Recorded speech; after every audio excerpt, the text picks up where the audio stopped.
I don't think I can review comics. I didn't realize how bad things have gotten. I don't have a strong enough internal cringe resistance filter to resist the propaganda. Who is it written for? College lesbians majoring in deconstructing cis-hetero-normative capitalist military-industrial complex. I am so mad at my parents' power structures systemically. They may buy it, but they won't read it. Nobody can. It's not designed to be read by anyone. The writer never read it more than once. I'm convinced the editors just passed it along unread. I feel bad for Kelly Thompson. Pray for Kelly. I am pretty sure just writing this will give you cancer, which, considering how bad the story is, cancer is probably a blessing. Is it better to get cancer than read another issue of this trash fire? First, I would want to know what kind of cancer.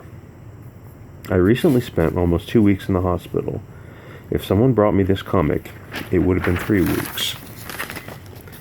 Oh, Bianca, what hyperbole is this? It can't be that bad. I would tell you to read it for yourself, but I don't hate anyone that much.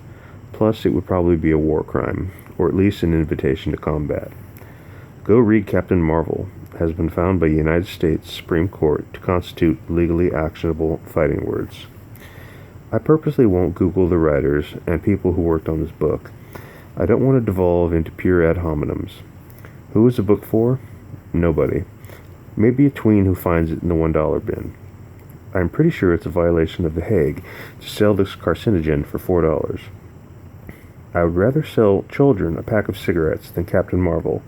At least the cigarettes come with a warning sticker. Who buys it? How many bought it versus how many were shipped and unsold, or how many were resold at dollar stores? I don't know.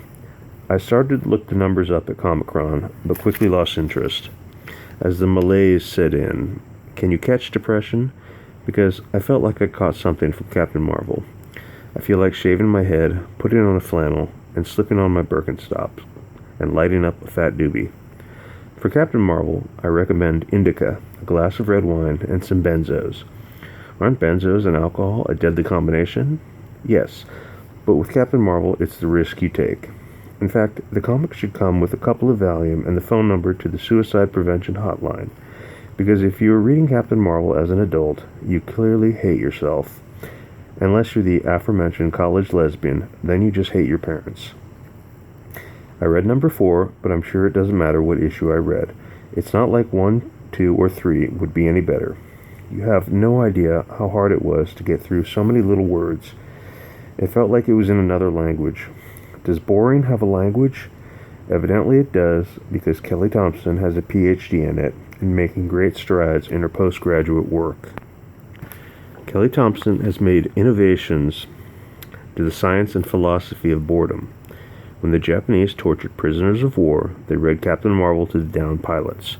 When Jane Fonda was walking the Ho Chi Minh Trail, she had copies of Captain Marvel in her bag. My first glance over Captain Marvel, I think it would actually be improved by excising the dialogue completely. Just let the kids fill in their own social justice phrases. It takes a village of skinny, breastless lesbians to find a male mechanic to fix their Volvos and Toyota 4Runners. Where was I going with this? Apparently the story is about a bunch of women who look like men, except with more mental illness and cats. Many more cats. And they do a lot of fighting. Because sure, why not? Let's have a bunch of 115-pound women with no muscles do a lot of fighting. Because everyone wants to see women in combat. Or you could have a bunch of 215-pound muscular male soldiers do the fighting. But call me crazy. So a bunch of skinny lesbians with no muscles do a lot of fighting. The whole time I am saying under my breath, oh my god, I just don't care. Am I taking crazy pills? Why are you writing a book for an audience that doesn't exist? Here's a thought experiment. Replace the females with big muscular dudes and replace the English dialogue with Polish dialogue. Would you sell more copies? I bet you would. Reading the comic, the question presents itself.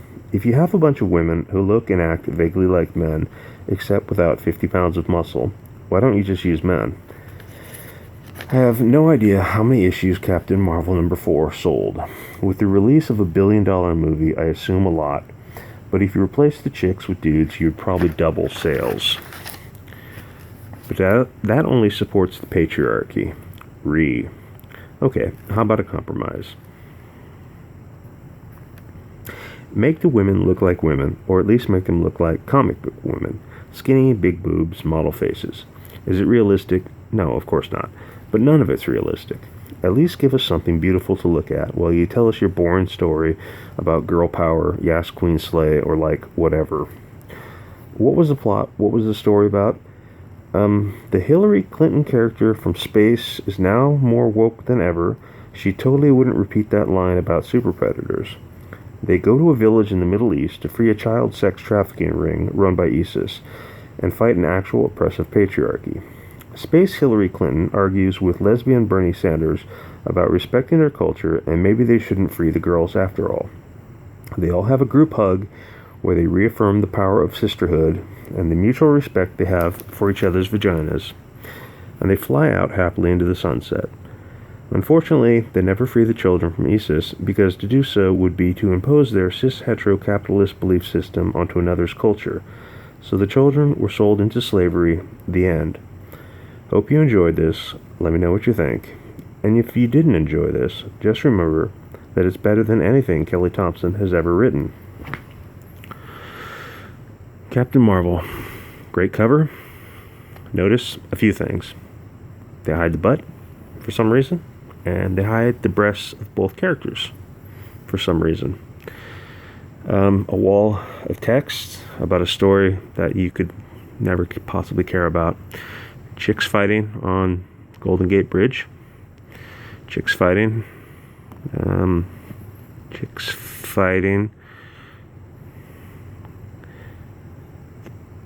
BDSM scene where a breastless woman apparently enjoying herself very, very much.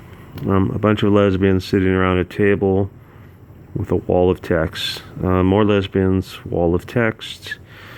More women fighting. Women soldiers. Angry lesbian. Woman fights the patriarchy, but turns out the patriarchy won. Yeah.